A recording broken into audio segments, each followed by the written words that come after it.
So online education is a hot space. You've seen lynda.com got $103 million of funding, and Creative Live, my friend Chase Jarvis is starting this whole company called Creative Live, and there's Salman Khan and on and on.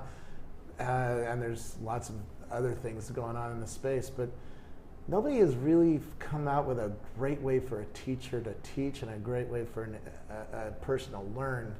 You really don't want to sit there and watch a PowerPoint slideshow for an hour and take a class that way. That's really boring, and it's not interactive, and it's no way to really learn.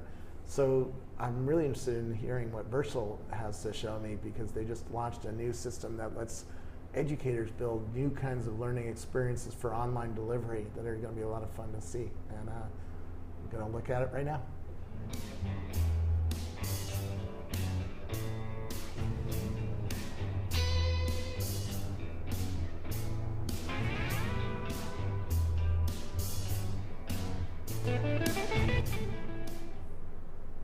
Who are you? I'm Gregor Freund. I'm the founder and CEO of Versal. I grew up actually in Germany, in Munich. Dropped out of high school there when I was 16 or 17. Somehow got in contact with Borland. Traveled to the US. Met Philippe Kahn, who's the founder and CEO of Borland at that time, in a Jag garage, or in their office above a Jag garage in Scotts Valley. And we hit it off. He took me over to Denny's, and I ended up flying home with a suitcase full of Turbo Pascals and started Borland Germany and later Borland Italy. And later became the first developer at a company called Starfish that Philippe sold to Motorola, and started my own company, Zone Labs. We invented the personal firewall. Sold that company to Checkpoint. I think you met Gil. Yep. And took a couple of years off, and then really wanted to start Versal because I did not like the way you learn online right now. It's really tough if you're not super motivated to stay with it. And the problem we have in learning online is we're not using the computer to its fullest extent. Computers are really cool, interactive. They can play with things, they can try it out and things like that. It's a really cool environment. And if you look at most online courses, they are not interactive at all. There's a slideshow, there's a couple of graphics, videos, and a quiz, but it's not like you can play with models. You can't try things out. I had this experience when I was 6 years old in Germany at the Deutsche Museum in Munich, which is a really cool museum. That's if awesome. you went there. Yeah, it's awesome. It's the most amazing experience how you can actually teach kids interactive technology and make them exciting technology. So they had a big metal cage there and put a guy in that, and then we, the kids, could throw flashes, real electric flashes at that cage. And I never forgot the term Faraday cage. I never forgot the whole principle that the electricity stays at the perimeter of that, and that's why the guy in there actually lived. And that kind of learning experience is what we're trying to recreate. We are a technology provider, so we're not the guys who teach you anything. We are the guys who build technology for teachers, professors, anybody really who has something to teach, to build awesome online courses. Well, I love it because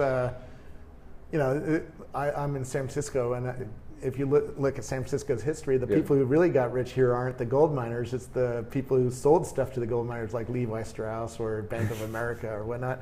And so there is a new gold rush happening, because we sense that there's a revolution happening in education thanks to online education. But you're selling the pick and shovel to the people who are going to build these new experiences. And it's really one of the things that we have in the US that is really unique, and why everybody wants to study here and learn here, is an incredible diversity in the way we teach. You have 4,000 four-year colleges to just take one slice of that pie, plus an amazing amount of additional institutions and individuals. It's just an incredible fabric. Now, one of the dangers, if we take this online or take some of that part online, is that suddenly, instead of having 4,000 of different ways of teaching you computer science that might actually work for you or might work for other people, and that interesting ways of trying new stuff. Suddenly we have like 2 or 3 introduction courses because the online courses are so expensive. The good online courses are so expensive and so difficult to produce. No, my friend Chase Jarvis started Creative Live, and he has a studio that costs a lot of money, a lot more than mine. Right. And he has cranes, he has a lot of production value just to make a good image of the presenter, that's going to go out, and not to mention all the interactivity, which he's going to have to build a development team to build. Yeah, one of the things, if you look at these development teams, if you build courses, 90% of these guys are actually not working at the core of the course. What they're working on is a lot of things in the periphery. So, for example, how to sign up students, how to manage a lot of the quote-unquote workflow, and so on. And so we actually wanted to create an environment where you have all of these things already done. And then you take what we call learning gadgets and drag these learning gadgets into a canvas and then use them. But the learning gadgets are not limited to text, videos, and the usual stuff. There can be simulations, there can be 3D models, there can be all kinds of stuff. One of the professors we worked with from University of Pennsylvania, he was asked by one of the big MOOCs to build actually an online course. And he says, guys, do 3D modeling. I can't do that on a whiteboard. So he built a gadget where he actually can show how to add things to a model, remove things from a model, rotate it, twist it, skin it, all kinds of cool stuff. And the student can actually do that in the course. And they can say, hey, listen, let me add something here, let me remove something there. And it becomes a completely different experience than if you just watch it on a video done once. Can we see what one of these courses looks like? Yeah, let me just go down here. So this is the course that I was just talked about. I'm going to start the course here. These are sample courses that are on our website, Versal.com. It'll take a minute to load. So he has a couple of sample videos here, how to use it. But now he has here the actual model that works with that. So now I can actually go in here and add features to that model. So now I just added a nasal bone. I added a couple of other things here. You can basically do everything in the model. There's a pit in the neck. Yeah. And then you can take this thing and actually move it around, rotate it any way you want to, and look at all the details. That means the students themselves are actually capable of using the models interactively. If you think about a medical student who wants to know where start his basic anatomy, instead of reading a textbook, they can actually point out this is where the body part is. There's an amazing amount of different applications for that. Tell me about some of the choices of gadgets, or what did you call them? Learning gadgets. Learning gadgets. There are. We're starting out with about 20. I think the most important thing about them is actually it's an open API, and we actually will release that API in the next couple of months. That means anybody can build these.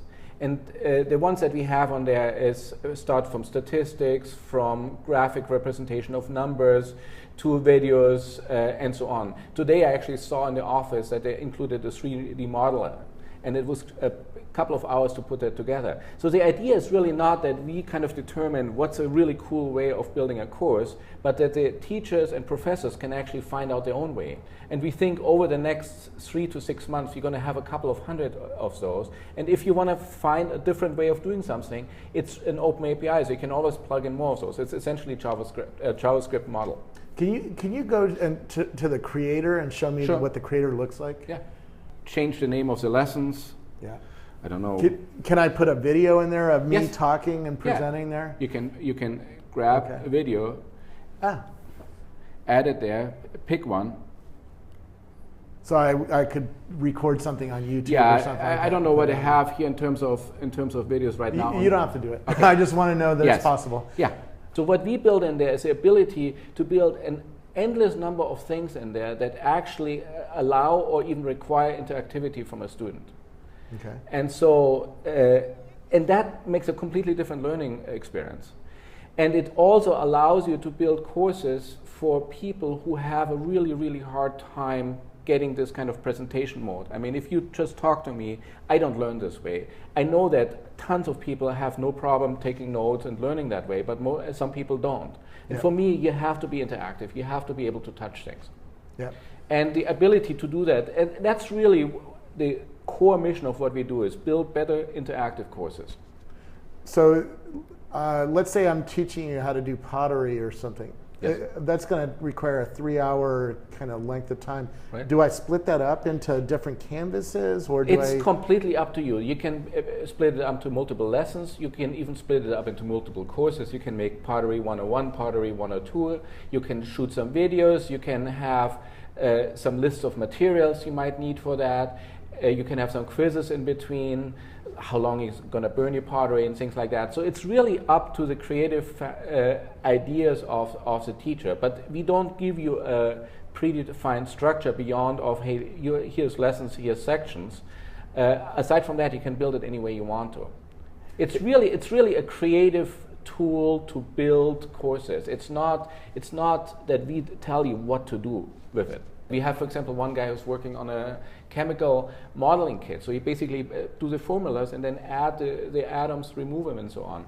Ah. The other really cool thing is, if you look on the web, there's an amazing amount of really cool JavaScript teaching tools. Like at Wolfram Alpha? Or? They have them all over the place, a little website here, a little website there, amazing things. The problem is they have no structure behind them, so they sit there in isolation and they have really no home. One of the things we hope to be is the home for them, so they can actually take that cool technology, that interactive technology, and frame it in the context of a course where it becomes a lot more useful and a lot more easy to use. Yeah. If my dad taught algebra and math. If I'm teaching a math course, I can build interactive math widgets. You can, for example, here is one of them, which is an expression engine, where you can actually add the whole formula in that and then show a graph related to that. Wow. And you can either even manipulate some of it or allow some of it to be manipulated by a student. For example, I never understood what sinus is. I just didn't. I mean, I dropped out of school before then. And we built one where you see a circle, and at the same time it showed how that leads to the sinus curve. Yeah. And then you reverse it and do a cosinus, and it leads to the reverse curve. Suddenly understood what I was actually talking about. Yeah. And one of the problems I've seen in a lot of students that we talk to, and I have kids, that they understand how to get through the next test. So they have enough knowledge to understand how to go and fill in the right points, and then they forget about it because they never understand the concept behind it. Yeah. I mean, I talked to a 13-year-old girl a couple of weeks ago and just helped her with some math problems. And I found out she had no idea what negative numbers are. Yeah. She had not the concept that there's numbers off the left side and off the right side. And that's the kind of stuff that you learn with interactive tools a lot better than by just giving you a lecture. Yeah. And kind of like telling you how to pass the next test. Wow. How do you guys get paid to use this tool? For the foreseeable future, when the teachers, the professors, the publishers don't make money, we won't make any money from that, which is fine with us. Yeah. We really don't want to go into revenue models and so on. I mean, obviously, there's an enormous amount of ways of making money within education, but it's really, for us right now, it's more labor of love. We really want to see this happen, and we really want to see these online courses become better. Yeah. In that context, by the way, we also at the same time introduced a Versal Foundation. And the idea is that we actually give grants for non-for-profit organizations and individuals to build courses on our platform. They have to be free, and they have to be under Creative Commons license, but and they have to fit into two different criteria. One criteria, basic knowledge, basic math, basic physics, chemistry, and so on. And the other one is making a really big difference in somebody's life. Yeah. And we offer them grants between $1,000 and $25,000. There's an application form and a link online that you can actually apply for a grant at. Very cool. Really cool stuff. It's on the web. I can try it for free. Does it work on the iPad? Can I watch this? It works on the iPad as a viewer. It doesn't work on the iPad as to design. Okay. Yeah. If you want to design a new course, want to build a new course, you have to use a PC or a Mac. But I can view it and you can interact use with everything. it. It's actually, that's another cool thing, is that the courses are completely platform independent. So you can start a course in the morning on your iPhone, do some more on a tablet in the bus, and finish the course at lunch on the computer at work. And we always know where you are. It's HTML5 with modifications. So it works on Android. Works and Android, works and things like that. So it's completely platform independent. Very cool. Right. And where do I start it? Versal.com. Cool. And I should ask you, how is this funded? Are you funding it yourself? We're privately funded. We have about 30 people here in the city right now. Okay. And we really intentionally don't have institutional money in there right now, because it's really, really tough to build. Because they would have forced you to have that monetization question answered. And they would have forced to answer that question too early. Yeah. And sometimes that's a really cool thing, and sometimes it really, I mean, right now it's really about building a community that has a passion for building better online courses. Very cool. Well, I can't wait to see what people do with it. So thank you very much for what Appreciate you're doing. it. Thank you very much.